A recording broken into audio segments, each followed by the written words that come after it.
오늘 하나님께서 우리에게 주신 말씀은 마가복음 15장 25절에서 38절까지 말씀인데요. 같이 스크린에 나오니까 같이 보면서 합독하도록 그렇게 하겠습니다. 같이 읽겠습니다. 때가 제3시가 되어 십자가에 못 박으니라.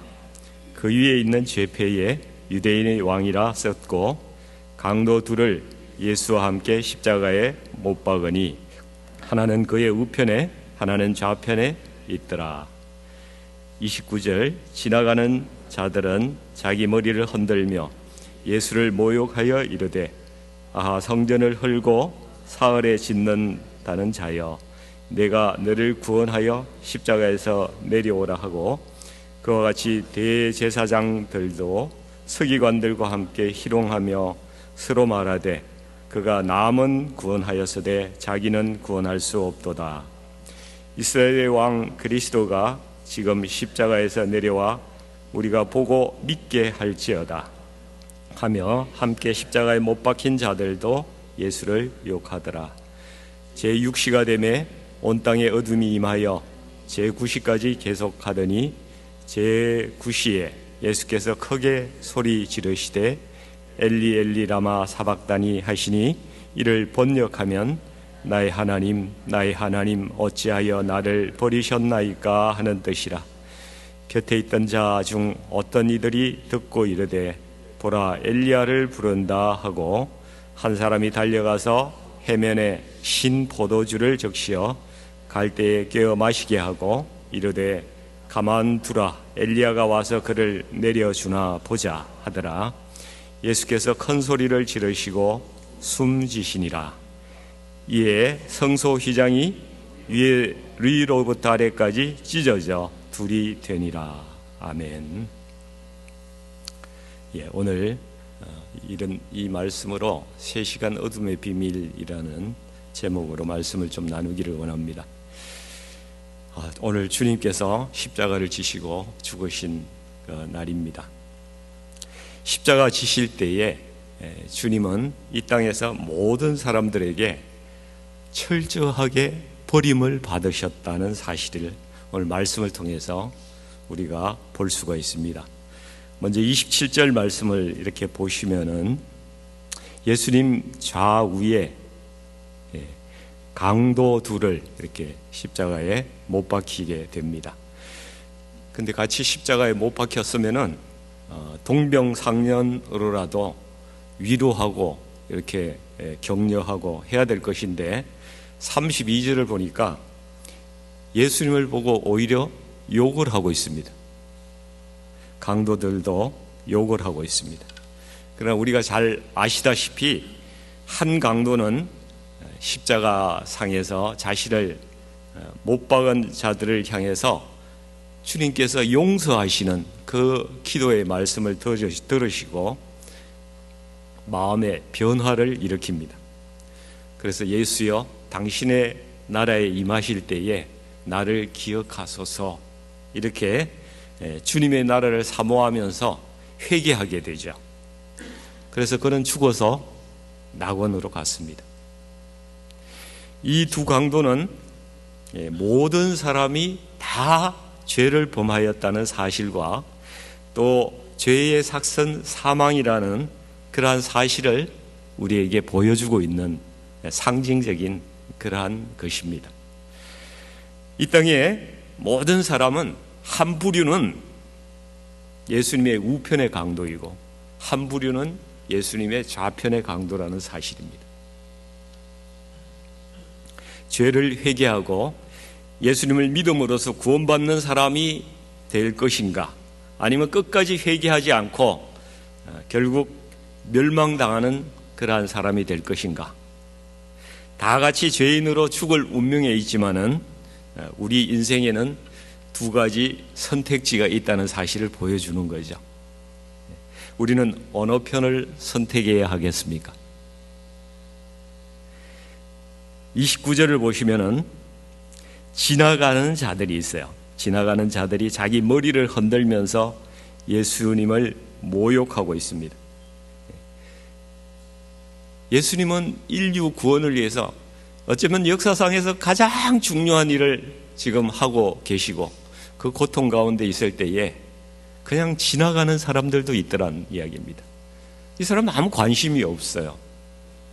예수님이 누군지, 어떻게 살아야 하는 것인지 아무런 관심이 없습니다. 그냥 자기 길을 가는 것입니다. 그런 사람들이 세상에 많죠.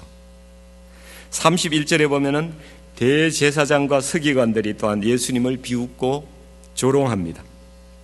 이들은 다 이스라엘 백성들입니다. 예수님은 자기 백성들로부터 버림을 받았습니다. 오늘 본문 어디에도 그리고 십자가 옆에 예수님과 늘 함께하던 제자들의 모습도 보이지 않습니다. 예수님은 제자들로부터까지 다 버림을 받았습니다.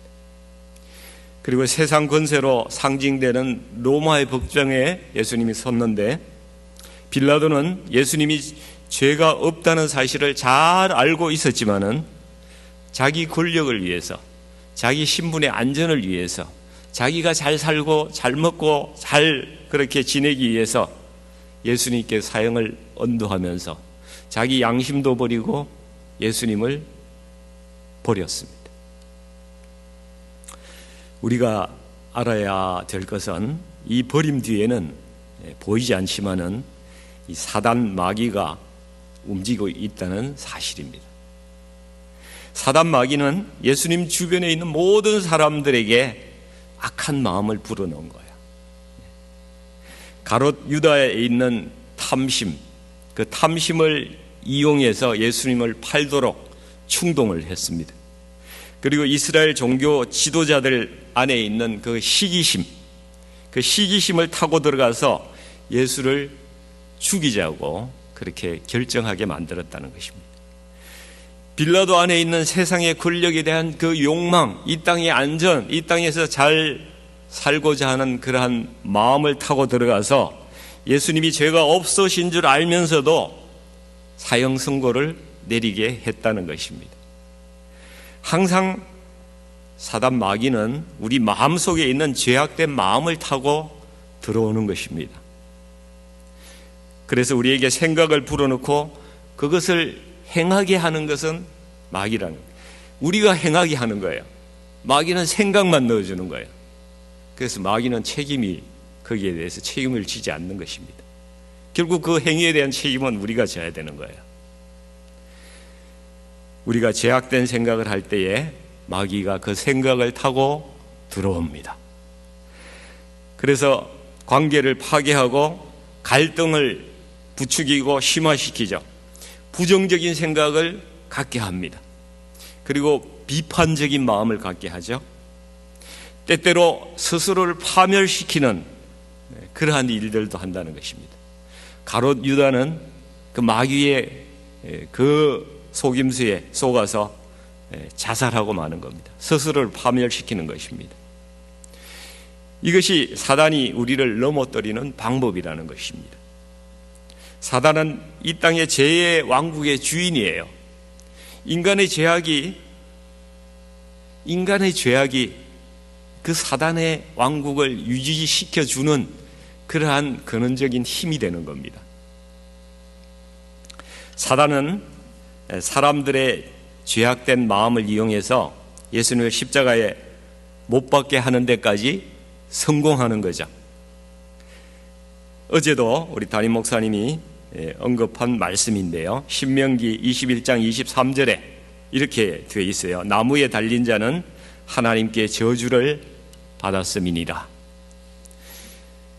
하나님께서 시근하시는 분이 아니시기 때문에 예수님을 십자가에 달리게 하면은 하나님께 저주를 받게 된다는 사실을 사단 마귀도 잘 알고 있는 것이죠. 그래서 기필코 십자가에 예수님을 달고자 하는 겁니다. 그러면은 예수님께서 이 땅에 오셔서 메시아의 왕국을 세우겠다는 그 계획이 이제 완전히 수포로 돌아가게 될 것이라고 사단은 생각을 한 것입니다. 그래서 예수님이 결국 십자가에 못 박히시니까 드디어 내가 승리했다. 이제는 이 땅에 메시아 왕국이라는 것이 세울 수도 없고 그 계획은 하나님의 계획은 실패했고 사람들은 여전히 죄를 계속해서 지을 것이고 나는 영원히 이 땅을 지배하고 내 왕국은 영원할 것이다. 사단은 그렇게 기뻐한 것입니다. 최소한 주님께서 부활하시기 전까지는 자신이 승리했다고 그렇게 생각했을 것입니다. 그런데 사단이 알지 못하는 것이 있었다는 것이죠. 이 예수님의 죽음은 단순한 육체적인 죽음이 아니었다는 사실입니다. 이 땅에 존재한 모든 사람들의 죄악을 전부 대속하는 죽음이었다는 사실이죠. 그래서 예수님께서 인류의 모든 죄악을 다 대속해버리시니까 죄와 사망이 존립할 근거가 없어져 버린 거예요. 죄가 전부 사해졌는데 어떻게 사단의 왕국이 계속 유지하겠습니까? 죄와 사망이 철저하게 깨어진 것입니다. 이것이 예수님의 승리입니다. 그리고 예수님께서 부활하셨어요. 사단은 죄의 왕국의 주인이기 때문에 사람들의 죄가 있어야 그 왕국이 계속 유지가 된다는 사실이죠. 그래서 예수님께서 세상 모든 죄를 다 대속해 버리셨어요. 더 이상 사단의 왕국이 힘을 쓸 수가 없는 것입니다. 사단이 예수님을 십자가에 못 박은 것은 자기를 스스로 자성자박한 그런 결과를 가져오게 된 것이죠. 이것은 이미 창세기 3장 15절에서 예언된 일입니다. 창세기 3장 15절 같이 한번 읽어보겠습니다. 내가 너로 여자의 원수가 되게 하고 내 후손도 여자의 후손과 원수가 되게 하리니 여자의 후손은 내 머리를 상하게 할 것이요 너는 그의 발꿈치를 상하게 할 것이라 하시고, 사단이 예수님을 십자가에 달리게 한 것은 예수님의 발꿈치를 상하게 한 것이라는 말씀이죠. 그렇지만 예수님께서 모든 죄를 대속하신 것은 죄와 그 죄의 결과물인 사망이 존립할 근거를 다 없애버리신 것. 그리고 부활하신 것은 사단의 머리를 상하게 한 그러한 일이라는 것입니다. 결정적인 타격을 가한 것이라는 말씀이에요. 예수님의 완벽한 승리인 것입니다. 그래서 사람들이 예수님을 믿고 자기 죄를 고백할 때마다 죄가 다 용서되고 죄의 양이 자꾸 줄어드는 거예요. 사단의 왕국이 점점 더 축소됩니다. 그 사단의 왕국의 인구수가 자꾸 줄어들게 되고 그 죄의 힘이 자꾸 약해지는 거예요. 아멘. 지금 사단의 왕국이 그런데 아직까지 이 땅에서 힘을 쓰고 있는 이유가 무엇이겠습니까? 아직까지 예수님께서는 이미 대속의 능력으로 다 우리의 죄를, 모든 사람들의 죄를 다 대속하는 일을 이미 하셨는데 그 능력과 효력을 자기 것으로 아직 받아들이지 않는 사람들이 있다는 것입니다. 그 사람들이 예수님을 믿지 않고 있는 사람들이에요. 그 사람들이 있기 때문에 아직 용서받지 못한 죄악들이 이 세상에 많이 있기 때문에 사단의 왕국이 여전히 계속되고 있다는 사실입니다. 그렇기 때문에 우리 앞에는 두 가지 영적 싸움이 놓여 있는 것이죠. 첫째는 아직도 사단에 붙잡혀 있는 사람들에게 예수님을 전해서 그들이 사단의 왕국에서 나오게 해야 되는 그러한 싸움을 우리가 해야 된다는 것입니다. 그래서 전도에서 한 사람이 사단의 왕국에서 나오게 되면은 그만큼 사단의 왕국은 약해지는 거예요. 그래서 전도는 가장 중요한 영적인 싸움인 것입니다. 그러니까 사단이 자기의 왕국이 약해지니까 가만히 있겠습니까? 그냥 엄청난 저항과 방해를 하는 거죠. 이것이 전쟁입니다. 영적인 전쟁이에요. 두 번째는 그리스도인들이 죄를 지을 때마다 사단이 엄청 좋아합니다. 막 입이 이렇게 벌어집니다.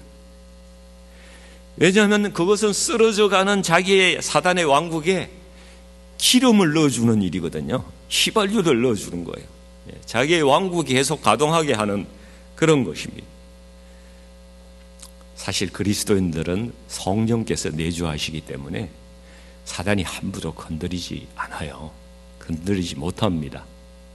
그런데 죄를 짓는 순간에 그 죄를 타고 들어가서 그 사람을 조종하기 시작한다는 거예요. 그 사실을 기억하셔야 합니다. 그래서 그리스도인들은 죄로 인해서 하나님과의 관계가 멀어지는 것입니다. 그러니까 사단이 그 틈을 타고 들어가서 그 죄로 인한 심한 좌절감과 정죄감을 막 부어준다는 것이죠. 너 같은 게 어떻게 그리스도인이냐? 그 따위로 살면서 무슨 예수를 믿는다고 그래? 야, 그만둬라. 부끄럽지도 않냐? 때려쳐라. 배교하도록 계속 시험과 유혹으로 사람을 흔든다는 것입니다. 사랑하는 우리 성도님들이, 우리 그리스도인들은 이 두 가지 영적 싸움, 여기를 항상 생각하고 승리해야 된다는 사실을 우리가 꼭 기억해야 된다는 겁니다. 아멘. 예수님은 오전 9시, 여기 제3시라고 나와 있는데요, 유대의 시간에다가 지금 우리가 쓰는 시간은 로마의 시간인데 플러스 6을 하면은 현재의 시간이 돼요. 성경에 제3시 그러면은 몇 시예요? 우리가 쓰는 시간은 9시다. 근데 요한복음은 달라요. 요한복음은 로마의 시간으로 썼어요. 그래서 이 공간복음과 요한복음 시간이 조금 다릅니다. 그래서 헷갈릴 수가 있는데 우리 잘 분별해서 읽으시면 좋겠습니다.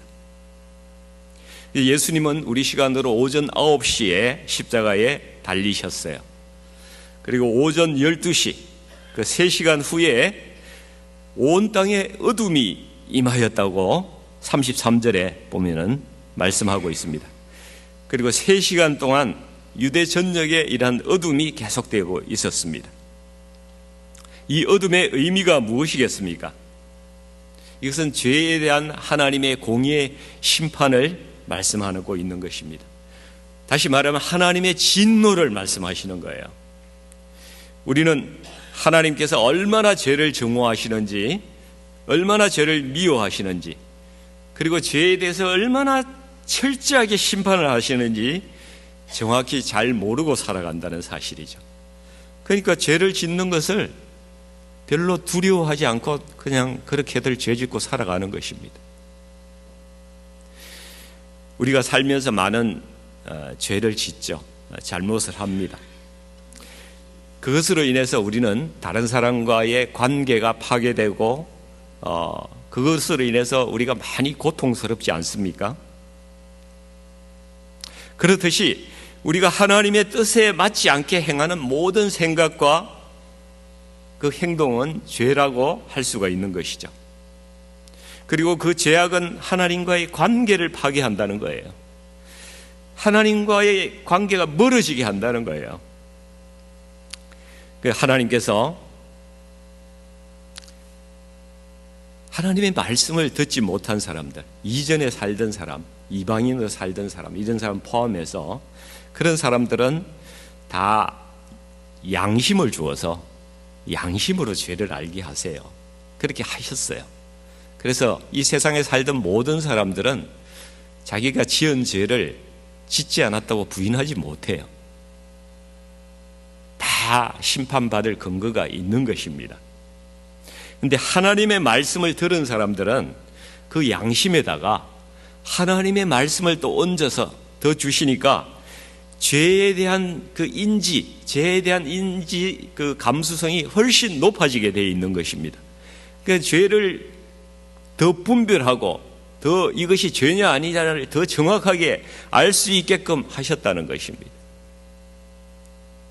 그런데 우리 시대의 가장 큰 문제가 무엇인지 여러분들 아시나요? 죄를 죄라고 인지하는 그 능력과 수준이 자꾸 저하되고 있다는 사실입니다. 죄를 인지하지 못하는 개인을, 그런 사람을 화인 맞은 양심이라고 그래요. 화인 맞은, 불화살 맞은 양심. 양심이 작동을 안 하는 거예요. 우리가 뭐 정치인을 보고도 그런 이야기 하잖아요. 양심 없는 사람. 그런 사회를, 그런 집단을 소돔과 고모라라고 이야기하는 거예요. 저 자신이 신앙생활에서 가장 위기감을 느끼는 데가 언제인가 하면은 내면에서 자꾸 나의 죄를 합리화시키기 시작하는 그런 마음이 일어날 때라는 것입니다. 여러분들도 아마 마찬가지라고 저는 생각을 해요. 우리는 하나님께서 죄에 대해서 얼마나 미워하시고 진노하시는지에 대해서 정말 깨닫고 죄에 대한 민감성을 회복해야 합니다. 이 말씀이 굉장히 저는 중요한 말씀이라고 생각하는데요. 거듭난 사람들의 가장 큰 특징이 무엇일까요? 내가 거듭났나? 저 사람이 거듭났나? 어떻게 분별할 수 있을까요? 쉽게 분별할 수 있는 게 있습니다. 가장 큰 특징은 죄를 미워하는 거예요. 그래서 죄를 슬퍼하는 것입니다. 죄를 짓지 않으려고, 죄를 안 짓는 것은 불가능하지만은 죄를 짓지 않으려고 무진장 노력한다는 것입니다. 그러면 그 사람은요, 그런 사람은 이미 구원받은 사람이에요. 거듭난 사람이라는 것입니다. 여러분 꼭 기억하셔야 합니다. 그리고 그런 사람이 되어야 한다는 것입니다. 하나님은 죄를 미워하십니다. 미워하는 정도가 아니고요, 분노하시고 격노하십니다. 그리고 처절하게 심판하십니다. 이것을 하나님의 공의라고 이야기하는 것입니다. 한 사람의 죄악만으로도 하나님께서 이렇게 진노하시는데, 예수님께서 이 땅에 과거에 살던 사람, 현재 살아가는 사람, 앞으로 살아갈 모든 사람들의 과거와 현재와 미래의 모든 죄악들을 다 대신 짊어지시고 대속 제물로서 하나님의 진노 앞에 지금 노출되어 있는 그런 상황입니다. 하나님의 진노를 한 몸에 받아야 되는 비참한 그러한 대상이 되신 것입니다. 하나님의 진노의 대상이 된다는 것이 얼마나 끔찍한 일인지 모릅니다. 이것은 모든 피조물들이 가장 두려워해야만 하는 극한의 두려움인 것입니다. 그것이 하나님의 진노입니다. 예수님께서 겟세마네 동산에서 기도하실 때에 내 마음이 매우 고민하여 죽게 되었다, 이렇게 말씀하시지 않습니까? 바로 이 두려움 때문에,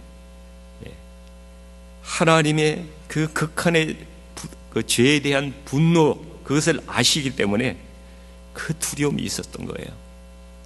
이 진노가 얼마나 엄중한 것인지 예수님은 잘 아시기 때문에 한 번도 아버지의 뜻을 거슬러서 기도하신 적도 없고 자기를 위하여 기도를 요청하신 적도 없는 그 예수님께서 만일 아버지의 뜻이거든 이 잔을 내게서 옮기시옵소서, 이렇게 호소하면서 땀과 피를 흘리시면서 기도하신 거예요. 그러나 끝내 성부 하나님은 아들의 간절한 호소를 외면하십니다. 이 잔이 하나님의 진노의 잔입니다. 이사야 63장 3절 말씀은 하나님의 진노를 이렇게 표현합니다. 같이 읽어보겠습니다. 만민 가운데 나와 함께 한 자가 없이 내가 홀로 포도 접트를 밟았는데 내가 노함으로 말미암아 무리를 밟았고 분함으로 말미암아 짓밟았으므로 그들의 선혈이 내 옷에 튀어 내 의복을 다 더럽혔음이니. 하나님의 진노가, 이 말씀 보세요, 얼마나 무서운지 모릅니다. 마지막 심판 때에 포도 접틀에 포도를 넣고 발로 이기는 그러한 장면이 나오는데, 죄를 용서받지 못한 자들이 그 포도알처럼 거기에 들어가서, 포도 접틀에 들어가서 막 천사의 발로 밟을 때에 사방으로 피가 튀고 그 피가 흘러서 강이 되는 그러한 장면을 요한계시록에서 말씀하고 있습니다. 하나님은 인류의 모든 죄를 그 몸에 짊어진 그 사랑하는 아들에게 지금 진노의 잔을 부으셔야 하는 것입니다. 하나님의 공의는 아들이라 할지라도 그 아들을 죄 덩어리로 보시고 예외 없이 심판하시고자 하는 그 하나님의 아픔을 여러분 조금이라도 아시겠습니까? 근데 만약 이 진노를 사람들에게 그대로 보여준다면은 사람들이 오해할 수가 있습니다. 사람들은 예수님이 하나님께 뭔가 잘못을 했기 때문에 저렇게 엄청난 형벌을 받고 있구나, 그렇게 생각하고 오해하고 조롱을 할 수가 있다는 것입니다. 그래서 하나님께서는 어둠을 보내셨어요. 아들을 향한 심판의 그 모습을 사람들의 눈에서 가리셨던 것입니다. 그리고 칠흑 같은 그 어둠 속에서 죄에 대한 그 하나님의 맹렬한 진노를 당신의 아들에게 쏟아 부으신 것입니다. 이 어둠의 새 시간은 이 모든 인간들, 아니 바로 나의 죄를 그 값을 치르기 위해서 외로이 십자가에 달려서 맹렬한 하나님의 진노를 혼자서 오롯이 다 받아내신 그 주님의 고통의 시간이었고요, 우리가 절대로 잊을 수 없는 그러한 주님의 고통의 시간이었습니다. 그리고 우리의 생명을 살리신 그러한 시간이었습니다. 그 외로움과 고통을 예수님께서 이렇게 절박하게 표현을 하셨어요. 엘리 엘리 라마 사박다니, 나의 하나님 어찌하여 나를 버리셨나이까. 내가 목마르다. 그 처절한 그 고통 속에 주님께서 목마르다고 말씀하셨어요. 다 이루었다. 내 영혼을 아버지 손에 부탁하나이다. 그리고 숨을 거두실 때 지성소의 휘장이 위에서부터 아래로 찢어져서 그 둘로 갈라지게 됩니다. 휘장이 찢어졌다는 말씀은 하나님께로 가는 새로운 길이 열렸다는 말씀입니다. 히브리서 10장 19절 20절 말씀을 같이 읽어보겠습니다. 그러므로 형제들아, 우리가 예수의 피를 힘입어 성소에 들어갈 담력을 얻었나니 그 길은 우리를 위하여 휘장 가운데로 열어놓으신 새로운 살 길이요 휘장은 곧 그의 육체니라. 아멘. 죄로 인하여 그동안 우리는 하나님 앞에 나가기에는 너무나 부적합한 존재였습니다. 하나님은 거룩하시고 우리는 죄인입니다. 그래서 늘 같이 있을 수가 없습니다. 그래서 늘 휘장으로 가려져 있었습니다. 하나님께서 어쩌면 우리를 보호해 주신 거예요. 하나님은 지극히 거룩하십니다. 하나님께 우리가 나아갈 방법이 없습니다. 그러나 예수님께서 우리의 죄를 대속하심으로 말미암아서 하나님과 사람 사이에 있던 죄의 장벽이 이제 다 제거가 된 것입니다. 우리는 이제 예수님을 믿음으로 말미암아 하나님과 교통할 수 있는 존재가 된 것이고, 담대하게 하나님 앞에 나가서 아버지라고 부를 수가 있고, 우리가 주님께 하나님께 기도할 수 있는 존재가 된 것입니다. 할렐루야, 할렐루야. 복된 일입니다.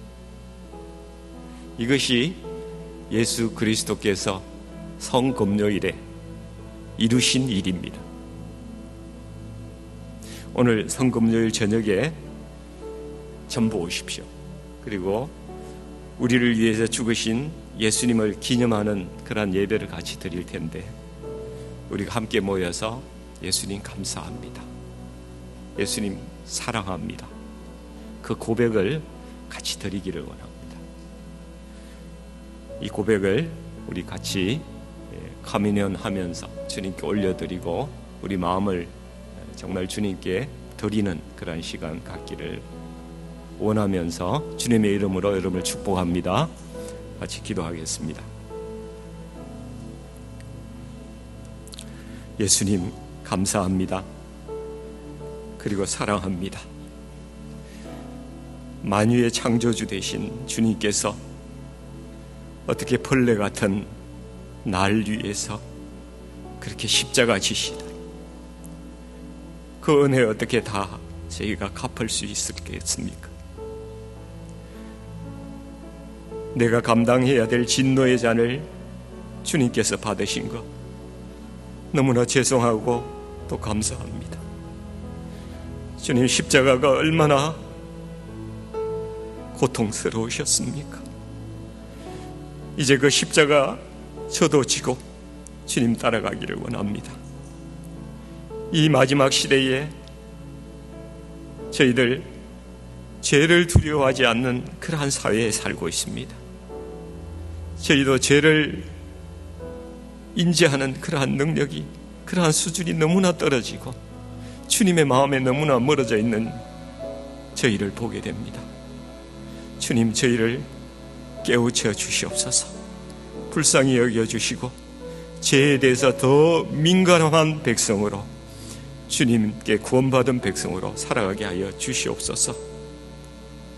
하나님 앞에 정말 저희가 거룩하고 순결하게 살기로 결단합니다. 성령님, 저희가 이 땅에서 주님의 뜻을 이루며 주님께서 저희에게 부탁하신 그 복음 전파의 사명을 가지고 그 복음을 들고 나아가서 하나님 전하며 또 이 땅을 섬기며 아버지 하나님, 하나님의 뜻을 행하는 저희들 될 수 있도록 하나님 저희를 도와주옵소서, 인도해 주옵소서. 예수님의 이름으로 간절히 기도하옵나이다. 아멘.